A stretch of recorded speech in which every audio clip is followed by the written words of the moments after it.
What's going on, guys? This is Straight Spitters, Columbus, Ohio's most reckless podcast, where we spit straight truth and facts. I'm your host, David Reckless. I got my co-host with me, OPZ. What up, what up, what up? We'll be covering topics such as music, health, wealth, and finance, and whatever else comes to mind. So, all right, what's up, PZ? How's you been, man? Hey, man, I can honestly say I've been blessed, but if I could be honest, it's been bittersweet for me. How about yourself? You know what? I could say the same thing. It's been, the week started off kind of rough, with everything going on, Yeah. with the homie, Yeah, rest in peace, Mike Carey, Bryce. Yeah. Sorry to start off so heavy, y'all. But, yeah, this is something that's, directly affecting us, and, but we still wanted to come together and still give you our bi-weekly podcast. Exactly. We're going to stick to our word, and we're going to deliver as follows. So, what you got for us, David Reckless? All right, today on this episode of Straight Spitters, we're going to be looking at the state of hip-hop. All right, yeah, man, let's go ahead and get into it, So, let's go in the first section of today's podcast. We're going to talk about, trending hip-hop events, First and foremost, I want to talk about, we dove into it a little bit last podcast, but this podcast episode, I'm going to talk about independent artists, Yeah. And like myself, you, Billion Jossie, everybody that we got around us at 8 Oasis, Reckless Entertainment Music Group. So, yeah, man, what do you, I've been seeing, online through social media, there's been a huge shift and celebrities and actual big name artists wanting to go independent. A good one is Tory Lanez, that Russ. Yeah. Well, it's Chance the Rapper. He stayed independent for the longest time. Yeah, definitely. So, what are your thoughts on that? What are my thoughts on people wanting to go independent? Yeah. Honestly, I feel like, especially if you wish to retain, 100% of your works, is definitely the way to go. Quite frankly, I feel like artists that get signed should use, that deal, that contract, those, advances towards your launch pad. You use that as a launch pad to get to where you want to go, so you can, retain 100% residuals and do it independently. I agree with that sentiment as well. Yeah. And the reason why I say that is because a lot of, unsigned independent artists, when they sign these contracts with these major labels, they don't really know what they're signing. And that's why they said, you should have a music lawyer that can read over the documents before you sign that dotted line. Oh, for sure. Because when you sign that over, what you're signing is basically your music rights, your royalties, your residuals, any content or any profits that can be used in music, movies, and other forms of media. Yeah. And that's why a lot of artists now are actually saying, yo, fuck these labels. Yeah. And also, if you're an independent artist right now, if you distribute your own music, you set up and manage your own social media, and you figured out how to do a lot of the back end stuff and how to set up your royalties as well, then you're pretty much a label yourself. Exactly. To expand upon that, you have to, think about it long term. I just feel like this is strictly my perspective. Those who climb Mount Everest, are the ones who feel the most fulfilled. Those who've been training for it and had to go through those rough storms and that rough climb, and you have your team that goes up with you, or you can take a helicopter up there. Exactly. That's what getting signed to a label is like. You're taking a helicopter to Mount Everest. All right, cool. You get to the top. You see the sights. But that experience is more so fleeting versus the ones who actually took the climb. Right, like us. And You know, like right now where I'm at, it'll be cool to sign to a label, but I don't think I want to sign to a label in all honesty, bro. Like I'm just taking the Nipsey Hussle way, you feel me? Fuck the middleman approach. I'm doing it right now because I figured out how to do everything. Now I'm just working on my marketing. Yeah. And how to market myself. It's like, and how to market my music to get it out there. If not the biggest part of it, marketing. Exactly. You have to ring that bell. Yes, you Man, do. and you cannot stop. And it's the truth. Hey, what I was saying before is like myself. Like once I get to the top, bro. Like, and if I make it to when I make it to the top, bro, I think it's gonna be a lot more. I think I'll be a lot more appreciative. Yeah, a lot more fulfilling because like all the sacrifices that you actually had to make. Exactly. You know, versus, you know, someone giving it to you right then, but they're collecting so much more on the back end. In most cases, now I will say that I would never sign a deal. Okay, it's gotta be worth signing. Like if they're trying to give me like a shit ton of money for stuff that I do on a regular basis, yeah, I would do it. You know, but I would still, once again, like you still have to be very careful about the fine print. I wouldn't want to diminish my creative process. Yeah, exactly. You wouldn't want to make the music that you want to make, not the music that the label wants you to make. They want me to make. Right. Now, I feel like, as an independent artist and as a creative, I would be able to keep up with, the relevant times and stuff like that without the guidance of a label. So yeah, I would want full creative control. Facts. Yeah. I just remembered that one lyric that J. Cole said, "Beauty in the struggle, ugliness in the success." Yeah. So, man, right now it is like I'm struggling as an independent artist, because I had to figure everything out. But now I'm starting to make some headway. Mm-hmm. But I would not trade this experience for anything, because you know why? Because when I get to the end of my journey, because I did it myself, so if anything happens, or if I never sign to a label, bro, or if a label approaches me and they don't approach me with the correct money, I say, I don't fucking need y'all because, what are you going to offer me that I don't know how to do? Pretty much. Yeah, like what can you give me? Like, what can you give me besides all this money? It's like, I know you're a giant machine, okay, great. It's like, but I can use Facebook and Instagram, who are also giant machines. For free. And I will own them. Yeah. Exactly, bro. And I think that's what a lot of new artists don't really think about, because those royalties and residuals, that's how your children, their children, your great grandchildren are gonna be eating off of, bro. Yeah, exactly. I have a question for you.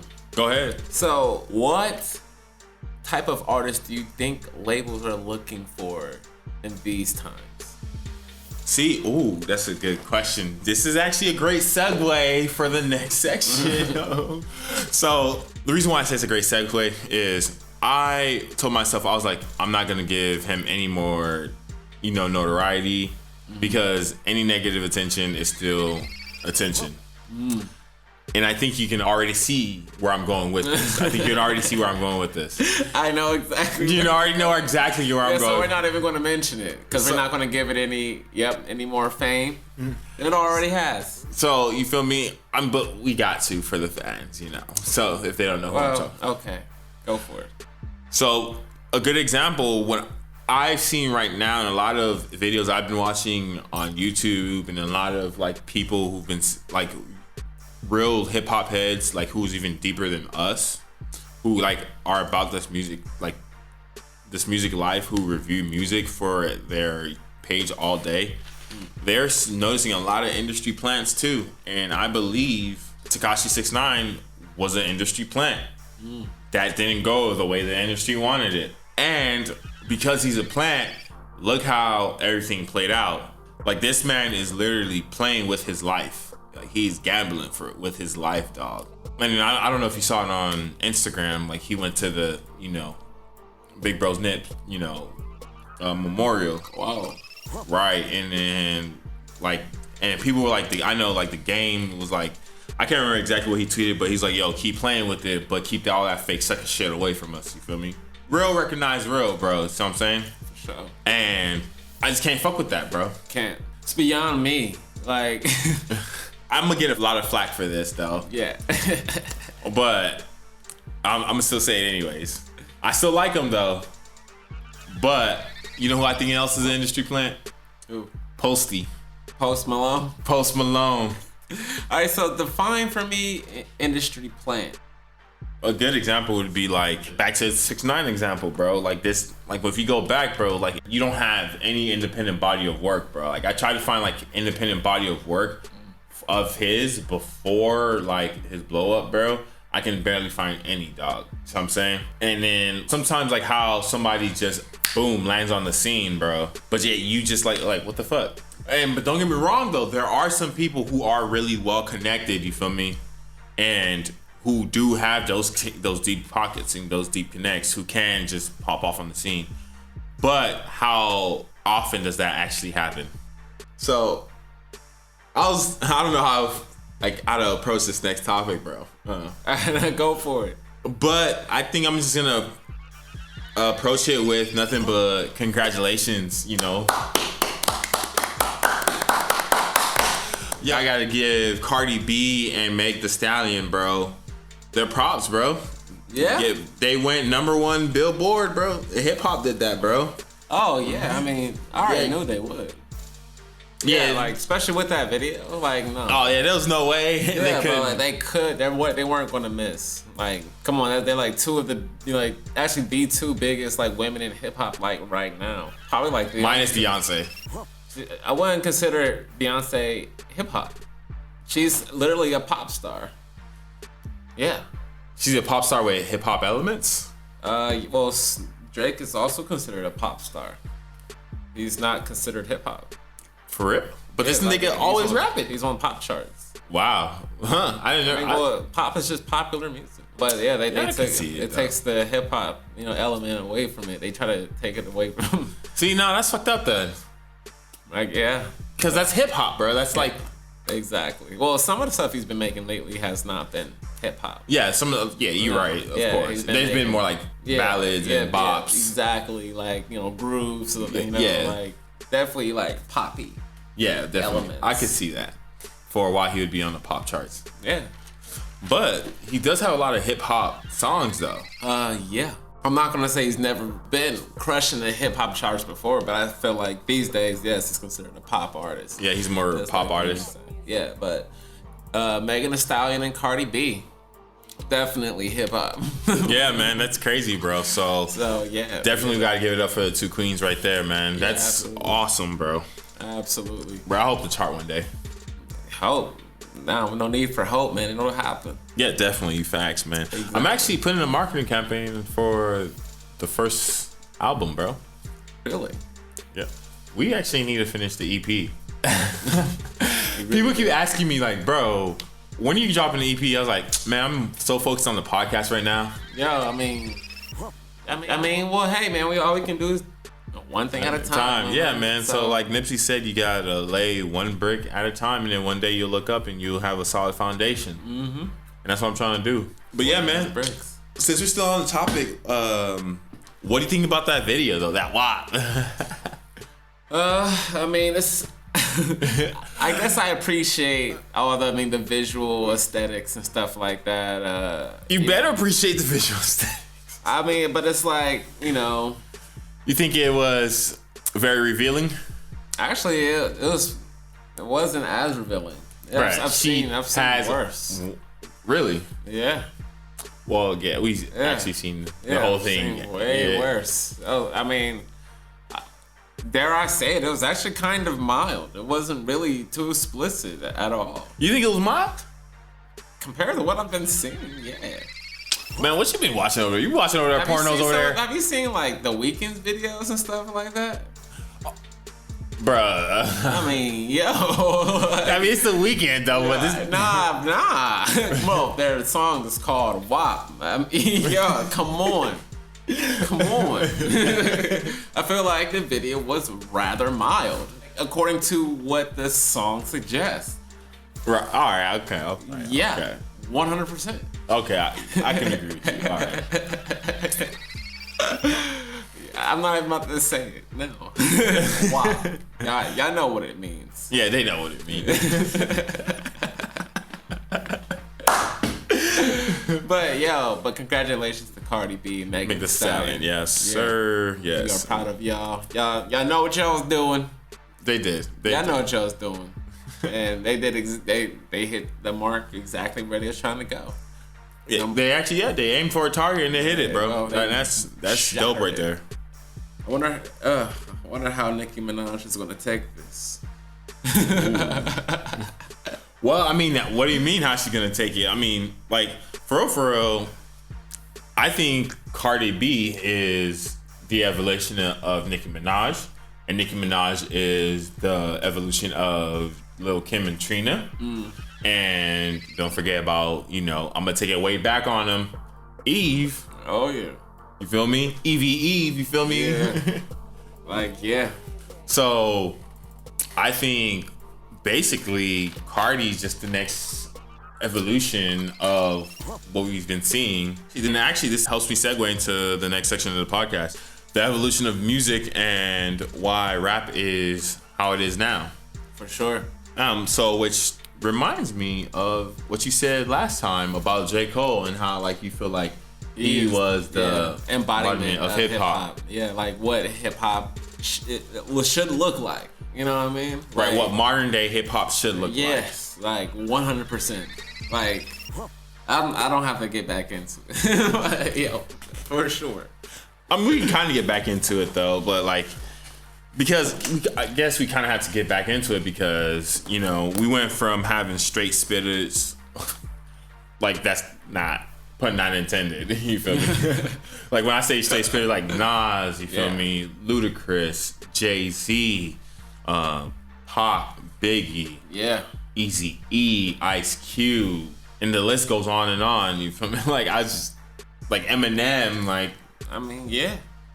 So who else? There's just so many of that, the 90s, early 2000s, Lil Wayne, you feel me? Oh my gosh, man. Yeah, early 2000s, we got Wayne, the Cash Money. Cash Money record for the 9-9. I feel like they all had their segments. Wayne obviously came from the South, Louisiana, and they have with Master P. Yeah, and then you got Snoop Dogg on the West Coast. Exactly, and they had that laid back, smooth vibe in the East. We had more that Biggie. Yeah, that Biggie, more in your face hip hop. Yeah. That boom bap. Yeah, the boom bap. The origin. Of course, but. But you said in regards to evolution, now I kind of feel like they all found a way to kind of merge together into this mixed hip hop pot and creating this new generation. I think it is creating a new generation, but one thing I will never condone, I can never get behind, unless I'm making a parody song, is mumble rap. Yeah. Bro, open your fucking goddamn mouth. I want to hear your lyrics. I want to hear what the fuck you're saying. I don't want to have to go on Rap Genius or YouTube lyrics, your videos, to fucking understand what you're saying. Well, I feel once again, a lot of each of these, different flavors of hip hop kind of merge together. And it's creating this new sound, and some of it is mumble. A lot of it reminds me of E40. Y'all remember E40? You know what I'm saying? Man, E40 still around. Don't play him. Exactly. Give him his flowers, man. Yeah, for real. But I feel there was some cases where I couldn't understand them. Reminding me of mumble rap a little bit. But in a very earlier stage. Of course I feel like I always understood E40 though. Oh, hey man, maybe it's just me. A lot of it stems from let's see, that's Southern music. A lot of it was very simple. Remember back when hip hop was just super simple? Back in the little John days, and okay, all you needed was chants. Yeah, you know what I'm saying? Nowadays I feel like it's just it's more so technical. Ooh, explain that. Technical, as in like it's faster. Like a lot of more artists are doing like a choppy. Oh, rapping in the 1/3, like sort of like the Migos. Yeah. Oh, that's a good example. Or like the Baby. Or, oh yeah. You know what I'm saying? Like yeah, I see what you're saying. That type of flow. Exactly. Like I feel like that is what like is in the like front runner right now. That particular type of, you know, flow, cadence. You know, I hear like me being a producer, I receive like a lot of artists that's also like sounding like that also. So, but yeah, mumble rap. I mean, you have to understand that music isn't always a message as so much it is a vibe or a feeling. Or feeling. Yeah. Okay, yeah, I'll take that. Vibration, feeling is one and the same. I'll take that. You know, so like, and like, I mean, it's not. I'm not. I still can't get behind it. Like, I mean, I'll take your explanation, but I just can't like get behind. Yeah. Well, I mean, it's like just like rock music or heavy metal, country is not for everyone. You know. Hey, first of all, I'm gonna give y'all a quick history lesson, real quick. Yeah. Country music was actually originated by black people. Go look that up. Go look that up. I mean, I don't doubt it. I don't know. That's just my thoughts on it. Here, let me put it like this. When I first heard mumble rap, I was like, bro, what is this? This is garbage. You know, but after a while, I might hear an artist or two. They have like, you know, a catchy cadence in their flow along with the beat, and like it's just a vibe. Like it just feels good. It just feels vibe. I'm not really into getting like fed by the lyrics at the moment. You know, so I'm just trying to like enjoy the bounce. You know. Okay. You know, that's it. So it just depends on the mood. Right. All right. Yeah. Okay. I got you. Yeah. Yeah. Usually, when I listen to music, though, yeah, it's usually depending on the mood, what the mood I'm in. But sometimes, though, I do like my music to actually have some kind of lyrics in there. Like a good example was that interview with Beyonce where she talks about how this evolution of hip hop is the evolution of singles, where okay, we're gonna put out a single, let that single go, let it, you know, get its buzz, but then once it dies out, let's go ahead and put out another single and then another one. And she also states that like they're not actually, like fans are not actually consuming a body of work anymore. Yeah. Of a full length project. I think I can see where she's right about that, because social media has given people so much access to celebrities, and so it's just like, oh, well, you're getting through a divorce or you're broken up. We already know what's going on, so we don't need to wait for the album for you to put your feelings on the music. Yeah. Or you can use that as a launch pad. This happened to me. Listen to me talk about it on my body of work, you know? Are you trying to flip it? No, people have done it. Like, no, but I've seen. Ariana Grande is a good example. Yeah, Ariana Grande's done it, I think. Taylor Swift's done it. And the most recent, Old Boy with Jada Pinkett. Yeah, so where he's like, well, if you want to hear more about it, you know, go listen to the music. So, wow. I think I still don't agree with how August Alsina did all that. Oh man, like honestly, I haven't looked into it. Like, I haven't gotten too deep into it. I just know they got into an entanglement. Exactly, like that's all I know. And they were involved in an entanglement. Everybody is talking about entanglements, and it's like, that's their business, yo. Yeah, man. But like I said, with social media, we are seeing it unfold in real time. You're right. Is anything private anymore? Not at all. Like, not even in the least amount. Like, especially for a celebrity. Like, I kind of feel for them, because like you can't exactly turn fame off, you know, unless you like try to wear a disguise or something. Right. So see, And that's kind of what I'm wrestling with, though. Like, where I'm ready for it mentally, but I'm still somewhat, like, not ready for it. Like, for real, I'd rather, like, be well known for my music and have, like, a consistent fan base of monthly listeners than be known, being, like, a well-known celebrity. Because if I want to go to the store, I can't go to the store without having 5 other people with me who aren't even in my house. They're just taking pictures of me. Yeah, exactly. It's like, shit, man, and bro, like, give me some fucking personal space, bro. Or saying stuff to, like, provoke you. Or exactly, like, to get a story out of you, get a reaction out of you. Like, yeah, like, they do that. Like, people are hired and paid to do that, and they're like, bro, they want to keep their job, and they're not trying to get fired, so they're like hired to prowl on celebrities, poke at them. It's so crazy. You have to be a very deranged person to want to have that type of job, bro. Like, to be up somebody's ass all the time like that, bro. Yeah, you're getting $800 a shot. Changes the narrative. They give you $800, $1,200 a shot. You're getting 10 of those mugs. You gonna poke the bear.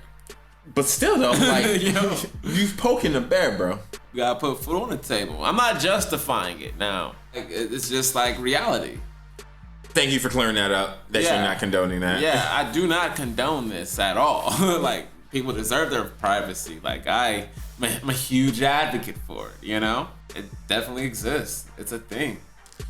I wonder how J. Cole's been able to do that. Like, to be famous but stay low-key. Like, how he... I think it's his lack of social media usage. I feel like not just his lack of social media usage. I think he may be just like a wholesome human being. So like someone that's not trying to be someone that he isn't. You know what I mean? So he doesn't have to like, hey, I'm over here, or he doesn't have to. Like, if he is spotted out, like usually it's on an independent basis though. He don't really roll no click. It's just right. You know. See, and that's kind of what I want to do, bro. Like, that's kind of I'm trying to like make sure I'm cool in the city, bro. Cause there are some spots, like there are some restaurants in Columbus, bro. That's basically in the cut, bro. You feel me? Mm-hmm. But that's why, like, I just want to make sure, like I'm cool, and like when I roll by myself to go get my food, or like I be thinking about that all the time, bro. It's like, yo, I'm really trying to do this music shit, bro. Yeah. I really can't be rolling by myself no more. Why not? Because some days somebody might try you, bro. It depends on what level you at, and I feel like if you're from the suburbs and you not well known, like to be doing anything of a violent or drug related nature. You know what I'm saying? Then you go out and try to preach about it. Yo, there's people gonna try you. But if your music is as wholesome as you are, if you stick into what you know, like I feel like that gives you your pass. It's called being real. Yeah, you know of course. Because people gonna try truth. Like I spit my truth, bro. That's all. From being homeless. That's my truth right there. You feel me? That's my story that I gotta own. You feel me? Still though, I feel like people who knew you like when you were in high school who are now grown, you don't think they would try you? Yo, if anything, like if you had a better position than them and they run into you, they better try to be nice. Fact. You know what right, because I could bless your life. I could bless your life, you feel me? This could be the best thing that happened to you, like ever. So you better play nice. You know what I'm saying? Yeah. Let's just move right into the next section. What makes a timeless record? What makes a timeless record? Yeah, what do you consider makes a timeless record? Like, is it the emotion behind the record, the story, the relatability of the story, the relatability of the track? All right, so before I give you an answer to these questions,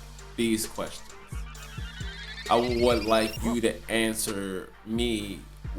Give me an example of what you would consider a timeless record. Dear Mama.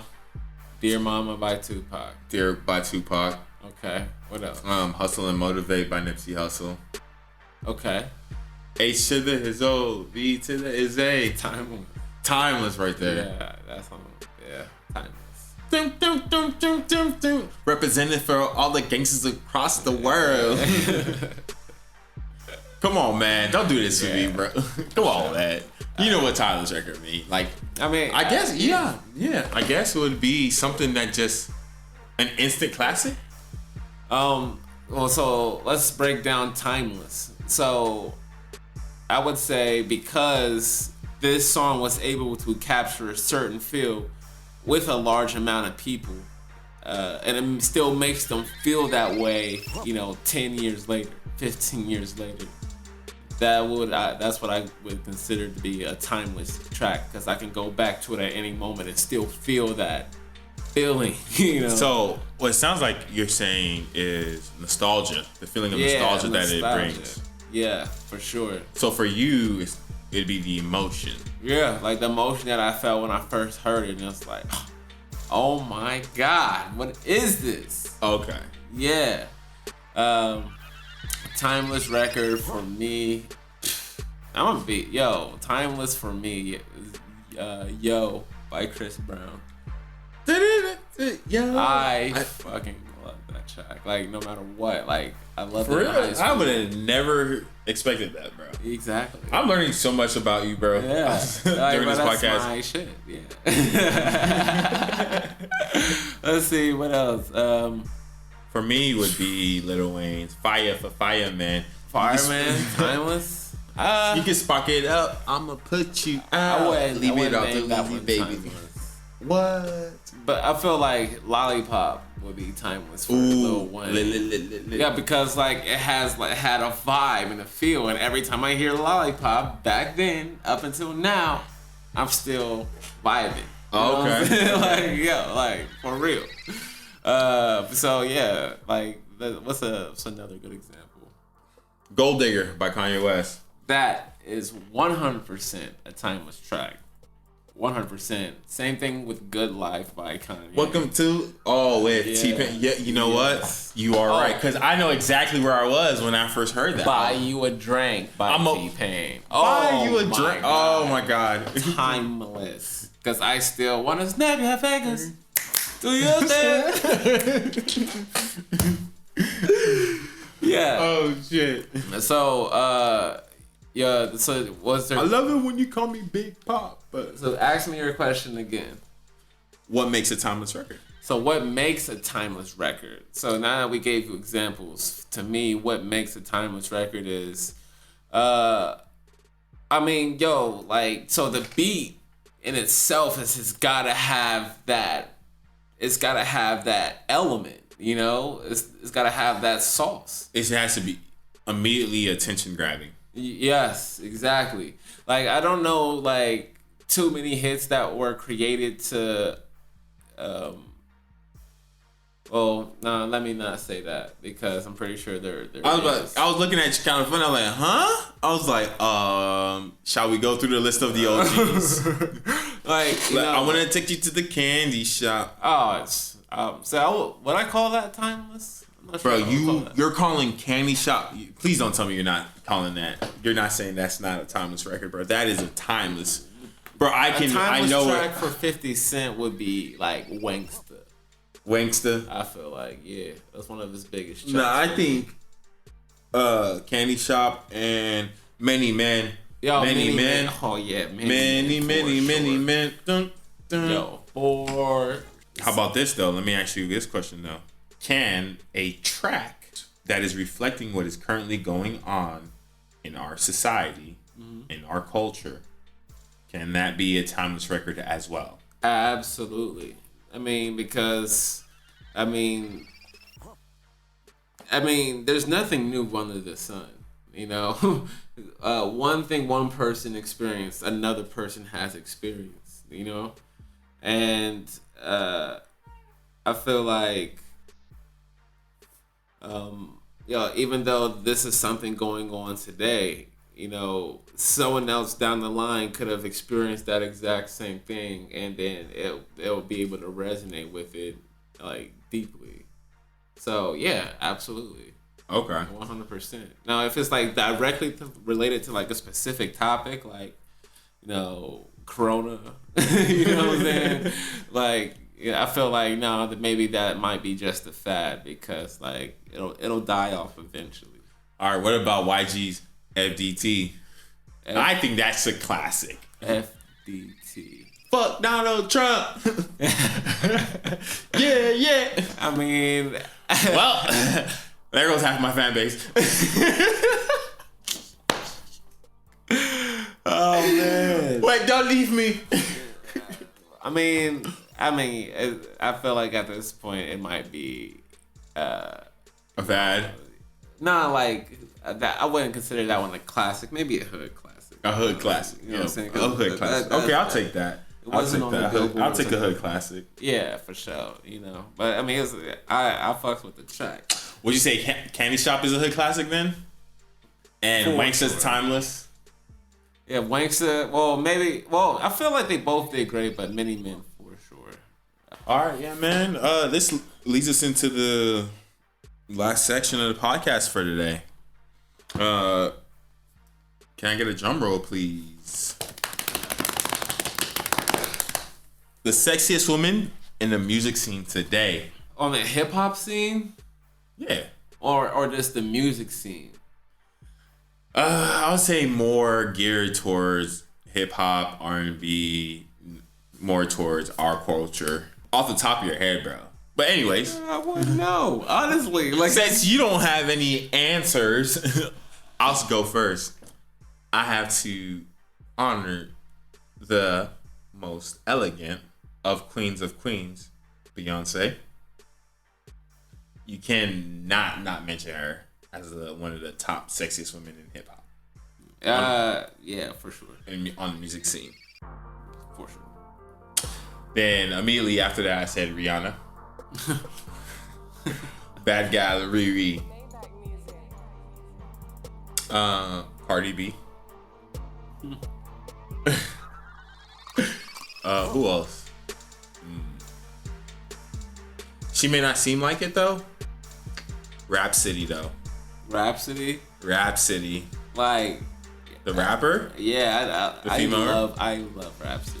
Bro, you didn't think I knew about Rhapsody, huh? I'm not sure if I honestly I haven't really paid attention to her appearance. I fell in love with her through her lyrics already. Well, that's exactly what I was gonna say. I was gonna say, for me, like sexiness is more than just like looks and stuff like that. It's what you contribute through. Of course, is on the superficial level is always going to be looks.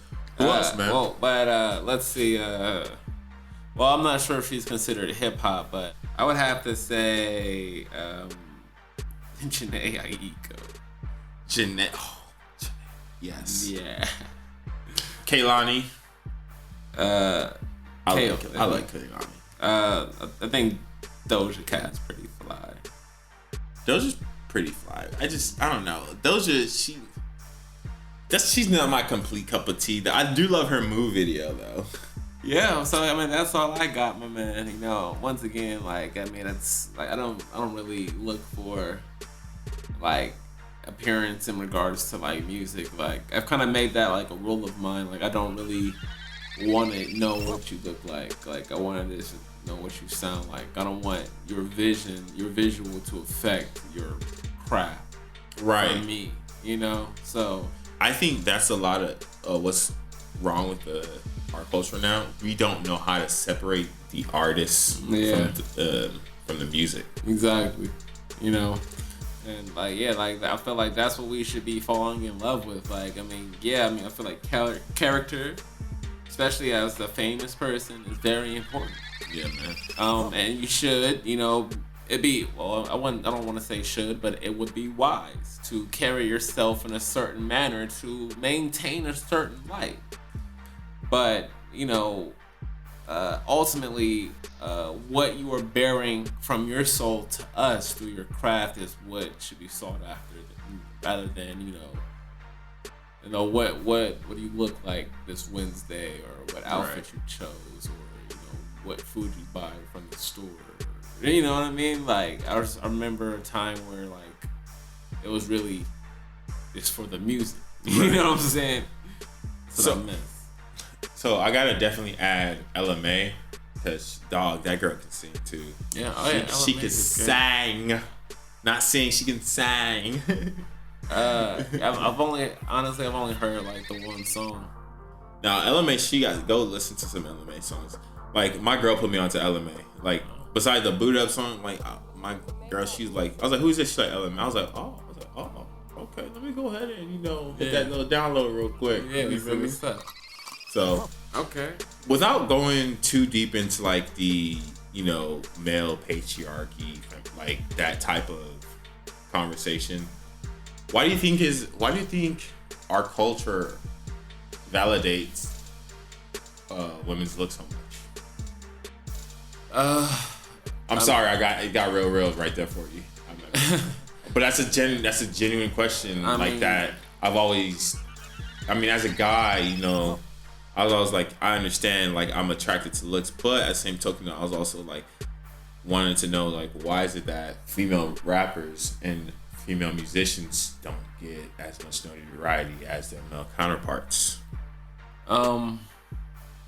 It's kind of based on like that's a real question. Like that's a genuine question I want to know. Honestly, I feel like it's kind of based on because I don't have an answer. The gatekeepers of the industry. Does that mean we need to change the gatekeepers? Oh, 100%. But they're going to die off soon. But they're also going to try to raise one in their place. So, but yeah, honestly, I feel like it's the gatekeepers, and like I absolutely hate how women feel like they need to exploit themselves or expose themselves in order to get the notoriety that a man can get without having to do that. Yeah, like I feel like it sickens me. It's no longer just the talent. Like you have to have a certain look. And I think as a guy, like I think that's an internal battle that we face. Like an actual guy who genuinely like concerned.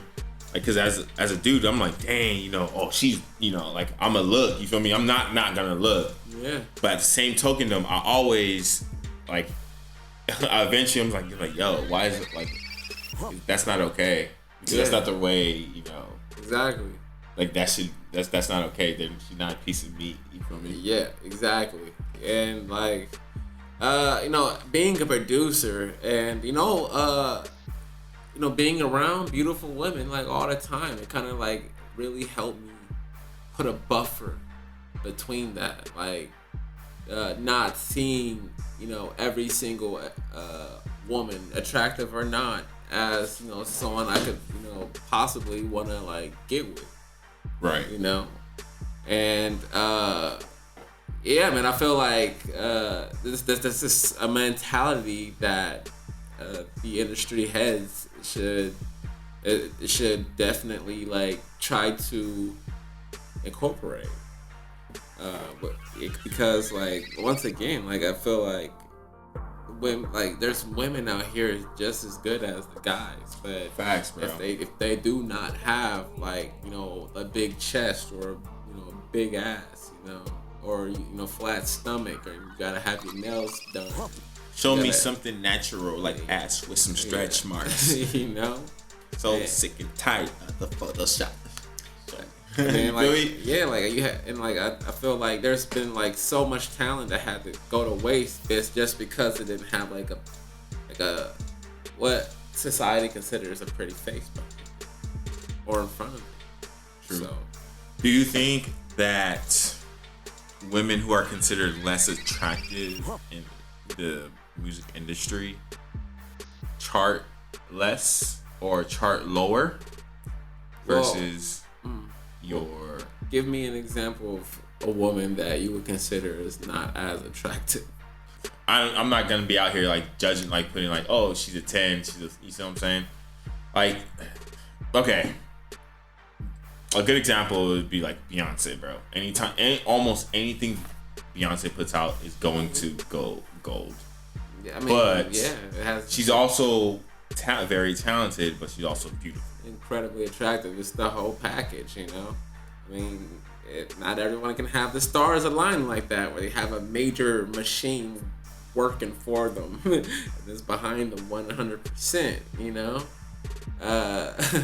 but I feel like it definitely helps, even for me, like I don't think I'm like the most beautiful man in the world, but I do got the looks, you know, and it helps. Like, yo, like it is like it's an easier way. Like, so long story short, sex sells. Trillions.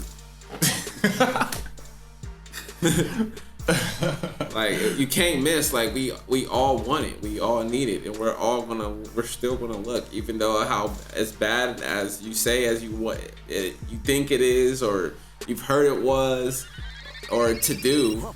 Okay. You're gonna do it because you like it. We all do. Okay, so I had this conversation with Billionaire Josh earlier. Well, not this exact conversation, but like somewhat. Mm-hmm. It's like he's mentioned, like, we identified the problem. Now, what do we do to identify the change and the solution? Get rid of our egos.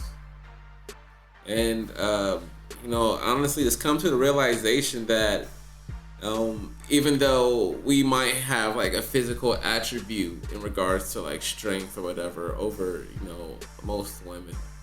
Preference. Yeah, like it's you know, they are still our equal counterpart, because like you know they have like certain qualities and aspects about them that are natural that men just will not grasp naturally. And you know, like, especially in regards to like intelligence and memory, it's I mean, they are equal to us, and I feel like the moment, you know, people realize that, treat them as goddesses instead of woman. Treat her like you, like that's me, you know? Oh, right. It's like you're an extension of. Yeah, like treat her like as if. And I'm an extension of you. Yes, exactly. Treat her as if she were you. How do you treat you? Ooh, all right. Ooh, all right. All right, that was a great answer. I like that. Like, I mean, it's what I live by. All right. Yeah. Well, I don't have anything else. You got anything else? I do have some final thoughts. Oh, final thoughts of Peasy. Let's get it. Come on, man. Peasy, let's take us out with your final thoughts, man.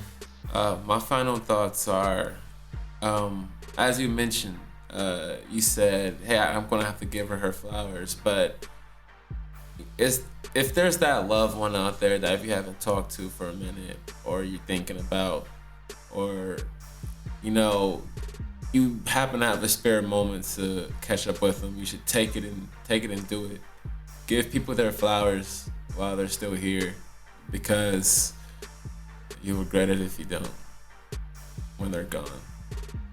So yeah, show people love while they're here.